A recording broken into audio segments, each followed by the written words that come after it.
मिट्टी में मिल गई 5 दिन की मेहनत, मैदान पर ही फूट फूट कर रोने लगे मोहम्मद सिराज। लॉर्ड्स में जीता जिताया मैच हारने के बाद मैदान में घुटनों पर बैठकर रो पड़े सिराज जडेजा की मेहनत नहीं आई किसी काम, 22 रनों से मिली करारी हार। लॉर्ड्स टेस्ट में भारत को इंग्लैंड के खिलाफ 22 रनों से करारी हार का सामना करना पड़ा है। 193 रनों का पीछा करते हुए भारत 170 रनों पर सिमट गया, लेकिन इस हार से ज्यादा चर्चा हो रही है उस पल की जब मोहम्मद सिराज घुटनों पर बैठकर रो रहे थे। कहते हैं कि किस्मत बहादुरों का साथ देती है। हालांकि बहादुरी, जीतने का जज्बा और हार न मानने की जिद के बावजूद मोहम्मद सिराज किस्मत के आगे हार गए। चेहरे पर वो बेबसी, झुके हुए कंधे, सिर और मैदान को न छोड़ पाने की हिम्मत। रोमांच से भरे मुकाबले में हार के बाद लॉर्ड्स के मैदान पर घुटनों के बल बैठे सिराज को देखकर हर किसी का दिल पसीज गया। 54 गेंदें खेलकर जसप्रीत बुमराह जब पवेलियन लौटे तो हर किसी ने टीम इंडिया की हार तय मान ली थी। हर किसी का सोचना यही था कि Siraj, Jofra Archer, Chris Woakes और बेन स्टोक्स जैसे चतुर और तेज गेंदबाजों के आगे ज्यादा देर क्रिस पर नहीं टिक पाएगी। हालांकि मियां भाई तो ड्रेसिंग रूम से कुछ और ही सोच कर उतरे थे।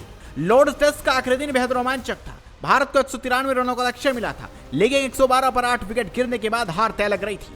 फिर जडेजा ने 61 रनों की नाबाद पारी खेलकर उम्मीद जगाई। जसप्रीत बुमराह और मोहम्मद सिराज ने उनका शानदार साथ दिया।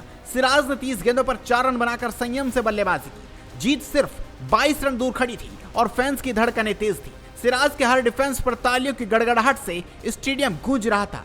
सिराज के बल्ले से आते हर एक रन पर मैदान पर इतना शोर मच रहा था कि मानो किसी बल्लेबाज ने शतक ठोक डाला हो। बुमराह जब आउट हुए तो टीम इंडिया के स्कोरबोर्ड पर 147 रन लगे थे, मगर सिराज जडेजा के साथ मिलकर टीम को 170 रनों तक ले आए थे।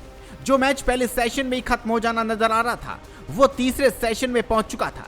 अब हार का डर मन से निकल चुका था और जीत की उम्मीदें जगने लगी थी।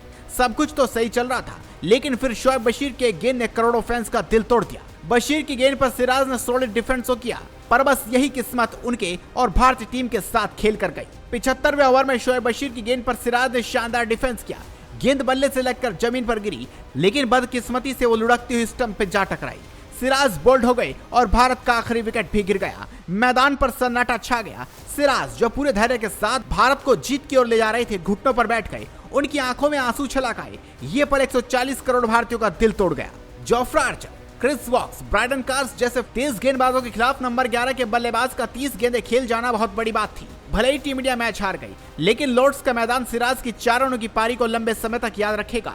ये वो पारी थी जिसने टेस्ट क्रिकेट के रोमांच को कुछ पलों के लिए ही सही लेकिन जिंदा जरूर कर दिया। सिराज की इस इनिंग ने साबित करके दिखा दिया कि क्यों क्रिकेट को अनिश्चितताओं का खेल कहा जाता है, जहां आखिरी गेंद और आखिरी विकेट गिरने तक विपक्षी टीम की हार तय नहीं मानी जाती। हार के बाद भी खेल की भावना जीवित थी। इंग्लैंड के खिलाड़ी हैरी ब्रूक, जो रूट और बेन स्टोक्स सिराज के पास आए और उन्हें सांत्वना दी। मोहम्मद सिराज इस मैच में सिर्फ गेंदबाज नहीं बल्कि एक योद्धा थे। उन्होंने इंग्लैंड की दूसरी पारी में 4 विकेट लिए थे, लेकिन खराब फील्डिंग और कैच छूटने की वजह से उनका साथ नहीं मिला। फिर बल्ले से उन्होंने दिखाया कि हार नहीं मानती। उनके आंसुओं में मेहनत और जुनून की कहानी थी जिसने हर फैंस का दिल जीत लिया। लॉर्ड्स की हार भले ही दुखद रही, लेकिन सिराज और जडेजा की लड़ाई ने दिखा दिया कि टेस्ट क्रिकेट का जादू अभी जिंदा है। अब भारत के पास मैनचेस्टर टेस्ट में वापसी करने का मौका है। आप इस खबर पर अपनी राय दीजिए, इस खबर को शेयर कीजिए और जुड़े रहिए हेडलाइंस स्पोर्ट्स के साथ।